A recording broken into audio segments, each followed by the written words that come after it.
É impressionante a habilidade que o Fluminense tem de fazer Fluminense e Palmeiras se transformar num jogo épico e normalmente em que a gente sai alegre.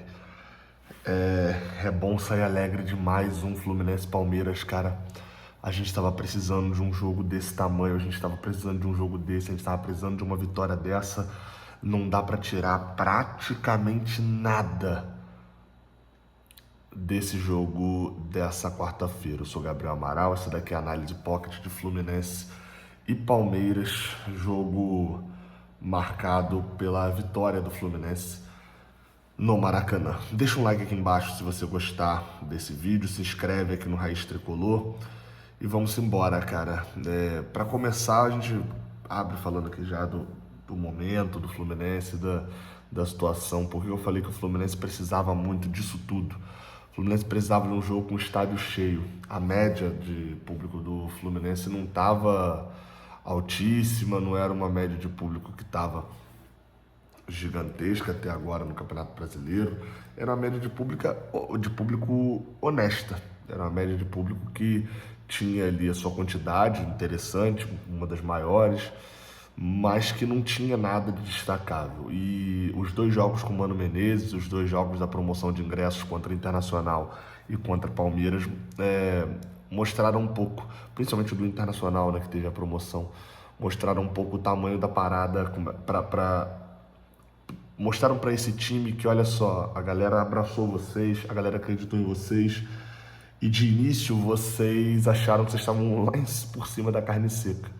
Agora a situação tá na merda e a galera tá junto aqui de novo. Então foi mais um jogo para os reforços que chegaram. Imagina a importância de chegar para um Serna, virar e falar bem assim, meu amigo, você só jogou contra o Fluminense aqui contra o Aliança Lima, né? A gente já classificado e tal. Deixa eu te mostrar como é que funciona num jogo do Campeonato Nacional aqui com 51 mil pessoas no Maracanã. Isso serviu para já dar um choque nessa galera. E, claro, para a sintonia do time com a torcida e do pertencimento da torcida lá também. Então foi muito importante ter esse resultado com a torcida lá. Foi muito importante ter o resultado também. Foi muito importante ter a atuação.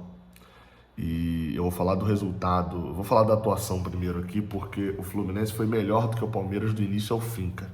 Eu vou dar umas olhadas de vez em quando para baixo, porque tá passando aqui, eu deixei passando aqui para mim os melhores momentos do jogo. E é impressionante como com segundos o Fluminense tem chance, o John Arias pega mal de esquerda. Com 3 minutos o Fluminense tem chance, com o Marquinhos recebendo um lançamentaço do Thiago Silva e perdendo o gol, né? Mas já confundindo a zaga. O Mano Menezes faz um negócio muito interessante que é ele repete a escalação alterando o formato do time jogar. Então o Marquinhos não começa pela ponta esquerda como começou contra o Cuiabá, ele vai começar na ponta direita. O Gianmancano estava sendo marcado com poucos minutos, o Vitor Reis e o Gustavo Gomes trocam de lado para poder tentar marcar o Gianmancano. Por quê? Porque o Gianmancano e o Marquinhos estavam em cima do Vitor Reis e do Vanderlan, aproveitando que são dois jogadores que não têm poderio de marcação para segurar esses dois. E por isso que com 3, 4 minutos o Fluminense já tinha tido 2 chances. E o Palmeiras ajeita isso. Do lado de lá, meu amigo, tem treinador também. Do lado de lá tem um monstro, pô. E aí ajeita isso com 5 minutinhos. O Gustavo Gomes já vem pro outro lado. O Fluminense ainda continua criando chances e dá pra gente dividir o primeiro tempo em 3 etapas. A primeira etapa que é essa, um time organizado, com o John Arias caindo dos dois lados, mas aparecendo também do lado esquerdo, onde não era um lado que o Mano Menezes se agradou tanto. O Fluminense perde gols e perde a oportunidade de abrir o placar. Uma segunda parte desse primeiro tempo, talvez ali dos 15 aos 30 minutos, onde o jogo era... A primeira parte do jogo foi espetacular, animado, enfim. Uma segunda parte onde o jogo era bom, o Fluminense conseguia fazer jogadas, principalmente saindo do lado direito para o lado esquerdo, mas não conseguia encaixar ali exatamente. Parecia que o time não estava conseguindo fazer a bola chegar ao Germancano. E aí tem mérito do Gustavo Gomes nessa daí. Os lançamentos em velocidade pararam de encaixar muito, e aí começou a surgir oportunidades também em contra-ataque, já que o Palmeiras se propôs a atacar o Fluminense. Numa das escapadas do Diogo Barbosa pela esquerda, distribuição de jogadas, mas não conseguia achar a chance de gol. E o último terço do primeiro tempo, que era justamente uma parte que foi muito amarrada por faltas e pelo Wilton Pereira de Sampaio, que estragou esse primeiro tempo, os próprios jogadores também, né? Essa reta final do primeiro tempo. Quando volta para o segundo tempo, com o Marquinhos fazendo uma péssima partida e disparado, pior em campo desse jogo, sem dúvida nenhuma, e já vem sendo pior em campo há um tempo, hoje, entre Marquinhos e Keno, sim, eu escolho o Keno. A entrada do Serna me deu uma surpreendida. Eu falei, pô, ele vai botar o Serna na esquerda. O Serna, lá no Aliança Lima, ele jogou por várias vezes pelo lado direito, ou mais centralizado, vindo de trás, né? E ele botou o Serna pelo lado esquerdo. E é interessante ver como o peruano entrou. E assim, vamos lá, tá? Eu vou fazer aqui na ordem em que aconteceram as coisas. O Serna entra, a gente tem ali o início do segundo tempo, o Palmeiras até consegue criar uma chance ou outra por dentro, enfim, não é, as chances mais perigosas do mundo. Mas o Serna, pouco depois que ele entrou, acho que devia ter uns 10 minutos do segundo tempo, alguma coisa assim, ele recebe uma bola entre as linhas do Palmeiras, o Palmeiras também mexeu, o Fluminense mexeu, vou falar disso já já, e ele vai para cima de um dos zagueiros do Palmeiras, acredito eu que pelo lado era o Vitor Reis, e ele tem um espaço danado, ele poderia cortar para a direita e tentar um chute, ele poderia tentar ir para cima para o drible, e a perna dele começa a dar uma mexida e tal, e ele toca do lado na esquerda. Deu a impressão de que ele estava nervoso demais. Era a estreia dele, como eu falei, tudo aquilo que servia também para representar o que é o Fluminense para essa galera, também serve para deixar o jogador nervoso. E ele parecia que estava sentindo. Teve outra jogada que ele corta para a direita, e aí na hora de chutar ele corta para a esquerda, e aí ele não vai, ele corta para a direita de novo e perde a bola. Tem um outro lance que é a mesma coisa, ele corta para a esquerda e aí não vai. Eu chego a brincar na transmissão falando, cara, o Serna não tem perna esquerda, né? E aí o Calmon brinca, alô, galera do chat, se tiver alguém para doar uma perna esquerda pro Serna, afinal das contas a assistência dele é de perna esquerda, mas tendo um passe que, né, quando a gente olha ali sem a emoção do momento, um passe que é meio, ele acerta o passe, lembra um pouco do Johnny Gonzalez pro Luciano, no Fla-Flu lá atrás, né, o famoso Fla-Flu do Luciano, mas não é um passe muito bom. Então assim, o Serna tem limitações, mas o que importa nesse momento, o que a gente está precisando nesse momento, é desesperadamente de jogadores com disposição e que tenham um mínimo de qualidade, isso o Serna tem. Agora, as mudanças que aconteceram no intervalo do jogo, elas deram muita tônica. A entrada do Serna no Fluminense fez com que o Fluminense tivesse corredor, no sentido de corrida, pelo lado esquerdo, e atazanasse, principalmente saísse lá de cima do Vanderlan e viesse jogar aqui também pela esquerda, com o Arias escapando por lá. Mais uma vez o Arias vai para o lado direito. E o Palmeiras mudou botando 3 zagueiros. Ele faz mudança no meio de campo, tira o Rafael Veiga, bota o Gabriel Menino, já tinha colocado também no intervalo o Richard Rios, e faz uma espécie de 3 zagueiros, liberando mais o Vanderlan. Porque era aquela história, se o Marquinhos estava atacando tanto por lá, então vamos botar o lateral nas costas dele.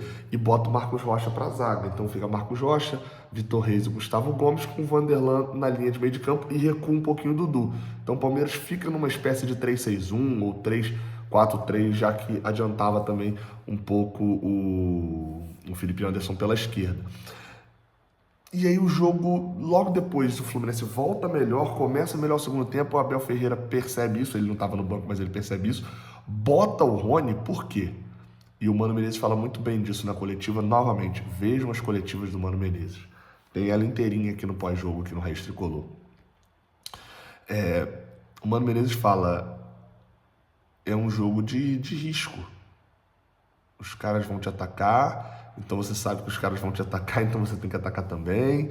Enfim, é um cenário de risco. O Palmeiras meteu, na reta final já do jogo, 4 atacantes na linha do Fluminense. E aí, do outro lado, a defesa deles, eles pressionavam a saída de bola, a defesa deles estava no meio de campo. Então, meu amigo, o Fluminense dava espaço para o Palmeiras correr nas costas e o Palmeiras dava espaço para o Fluminense correr. Acabou que o gol nem saiu exatamente assim. Mas aí começa esse momento do jogo ali após a entrada do Rony, o Fluminense a ter uma preocupação. O Thiago Santos levou cartão amarelo no primeiro tempo. O Palmeiras tinha Rony, tinha Dudu, tinha jogadores que iam incomodar o Fluminense nesses lançamentos em velocidade. O Rony passa a ser o centroavante no lugar do Flaco Lopes, a jogar em cima do Thiago Santos. E eu falei isso algumas vezes durante a transmissão. É um risco. O Thiago Santos vai acabar sendo expulso e estragando uma atuação muito boa dele, porque ele tá ficando mano a mano o tempo inteiro com o Rony. E umazinha que o Rony escapar, ou o Rony vai dentro do gol. e tenta fazer o gol, né, vai ter a chance, ou o Thiago Santos vai dar o rapa e vai tomar o segundo cartão amarelo. No final das contas deu tudo certo. O Fluminense correu esse risco. Não, o Mano não preferiu não mexer no Thiago Santos, confiou no poder de recomposição, e que recomposição o Thiago Santos fez dentro do jogo. Foi espetacular dentro de cada lance contra o Rony. E enquanto isso, o Fluminense, com as escapadas do Martinelli pelo lado esquerdo, junto com o Serna, começava a criar chances. Vem a saída do Germancano, fica só pontuado isso, de que a torcida cantada a música do Germancano é o combustível que ele precisava para talvez até ir para o banco. Para saber, meu amigo, tu pode ir para o banco porque a torcida tá fechadaça com você. Porque eu acho que a torcida deu um recado, que eu dou muito recado aqui no Raiz Tricolor, que é o seguinte: meu amigo, a gente sabe que você não tá de sacanagem. A gente sabe que você não tá de sacanagem. A gente sabe que você tá numa má fase e a gente continua adorando você, pô. Você fez 80 gols em 2 temporadas. É óbvio que o Germancano continua gigante para a torcedor do Fluminense. E o fato dele estar se dedicando, estar se matando dentro de campo e nos treinamentos, nitidamente, só engrandece ainda mais. A torcida cantou o nome dele e acho que ele deve acabar indo para o banco contra o Red Bull Bragantino, não no sentido de que eu queira necessariamente só, mas que eu acho que o Mano vai acabar mexendo nesse time. Ele bota o Cauã Elias. Com o Elias entra jogando como um ponta, de certa maneira, pela esquerda. O Serna passa também a cair pela direita, mas fica muito mais aqui pelo lado esquerdo também. O Fluminense começa a ter velocidade no ataque e ter quem domine a bola no lançamento forte. O Gustavo Gomes é muito bom nisso. Tenta jogadas, há jogadas ali, como eu já citei, a jogada do Serna, né, de corta para um lado, corta para o outro. Há jogadas também, de novo, pelo lado esquerdo, já com a entrada do Marcelo como meio-campista, outro ponto que também aconteceu. O Marcelo entrou para fazer a função do Ganso e o Nonato entrou no lugar do Martinelli. O Martinelli para mim nem fez um jogo ruim, mas o Nonato tem entrado com uma disposição muito grande. Óbvio, quem entra no segundo tempo tem mais disposição do que quem joga desde o início. Por isso o Nonato precisa ser provado desde o início. Mas é um fato de que ele está ganhando mais pontos com o Mano Menezes e com a torcida do que o Martinelli, que é um jogador citado pelo Mano Menezes na coletiva como alguém que precisa ainda de tempo para poder entender o jogo dele. E segundo o Mano Menezes, ele jogou na zaga e etc. Basicamente o que ele quer dizer é: ele precisa tirar o Fernando Diniz da cabeça, o dinizismo da cabeça, para poder jogar com o Mano. Vamos ver se vai rolar alteração ou não. O Marcelo entra, como eu falei, não cria uma boa chance ali no passe para o John Arias dentro da grande área. O John Arias não consegue cabecear, já tinha perdido 2 gols que não se perde, mas a entrada do Marcelo, ela dá só... para mim, há uma queda. O Marcelo no meio, nesse jogo, houve uma queda em relação ao que seria o Paulo Henrique Ganso, tanto de movimentação quanto de visão de jogo. O Marcelo tem uma ótima visão de jogo para lançamento, mas para esses passezinhos que o Ganso acha, nem tanto. Tem chance de cabeça do Thiago Silva, vai chegando até os 31, 35 do segundo tempo, a gente não vai vendo o gol sair, e aí entra um segundo ponto, né, o terceiro ponto lá que eu falei, que não só para o ritmo da torcida, não só para a atuação do Fluminense, mas o resultado é muito importante, essa vitória. E por que eu estou falando isso? Porque quando a gente olha o empate, o possível empate desse jogo, a gente vê um resultado contra um top 3 times do campeonato, talvez até top 2 mesmo, top 3 mesmo, Botafogo, Flamengo e Palmeiras. E a gente vê um time que estava na lanterna, que estava nesse momento empatando, estava na lanterna. E a gente tinha que ser muito frio, porque perder não é só perder um ponto. Seria um baque em tudo aquilo que eu falei anteriormente. A atuação boa não ia ter servido para nada, a festa da torcida não ia ter servido para nada, ia ficar essa sensação, esse gosto amargo. O empate, pelo contrário, uma atuação boa com um empate ia gerar do tipo: olha só, empatamos contra um time forte, não conseguimos o que queríamos, mas a atuação boa mostra que a gente vai conseguir ponto no futuro. Teria que rolar uma explicaçãozinha. Não valia a pena arriscar perder esse ponto para tentar arrumar mais 2. E o Fluminense não se arriscou. Mano Menezes manteve o time seguro até o final, até a arrancada do Serna, com 41 minutos, quando ele tabela ali pelo meio na jogada com o Diogo Barbosa, arranca passando pela marcação, vai levando, deixa o Richard Rio para trás, e no passe na perna esquerda, o John Arias chega antes do Vanderlan para chutar de... acho que é o Vanderlan ali, para chutar de perna esquerda e fazer o gol. Esse gol explodiu o Maracanã de uma maneira como não tinha explodido esse ano ainda, ou vá lá. Talvez tivesse explodido... já era o Caio Paulista por lá, não sei. Tentando olhar aqui quem é que estava na marcação de John Arias. talvez tivesse explodido na final da Recopa. Também foi o gol do John Arias. John Arias faz o gol de perna esquerda, o Fluminense vence um jogo que é importantíssimo e dá moral e confiança. Acho que o único jogador que sai um pouco abaixo do que entrou nesse jogo é o Marquinhos. Todos os outros saíram com muita moral, o time sai com muita moral, o segundo jogo seguido sem levar gol, o Thiago Silva, a partir daí o Thiago Silva vira gigante. Até então o Thiago Santos era o grande destaque da zaga, a partir daí o Thiago Silva ganha uma moral gigante também, com rebatidas, com cabeça erguida, com qualidade. O próprio Fluminense, nessas duas partidas sem levar gol, o adversário volta a olhar o Fluminense com o respeito que a gente tinha, né, antes de começar o campeonato. E de pontuação também, cara. A gente já começa a ver a possibilidade de sair da zona de rebaixamento. A gente já começa a ver a possibilidade de, mesmo com tropeço, não voltar para a lanterna. Então, as duas vitórias seguidas são importantíssimas, não levar gol é importantíssimo. A gente era o time que tinha a pior defesa e o pior ataque, tinha a segunda pior defesa, segundo pior ataque, mas enfim, estava no top 3 de piores defesas e top 3 piores ataques. E o Palmeiras é o time que tinha a melhor defesa e o melhor ataque, proporcionalmente ali. Ele não tinha a melhor defesa do que o Inter, mas o Inter tem muito menos jogos. Então, assim, olha o tamanho do que era esse confronto e a forma como o Fluminense ganhou.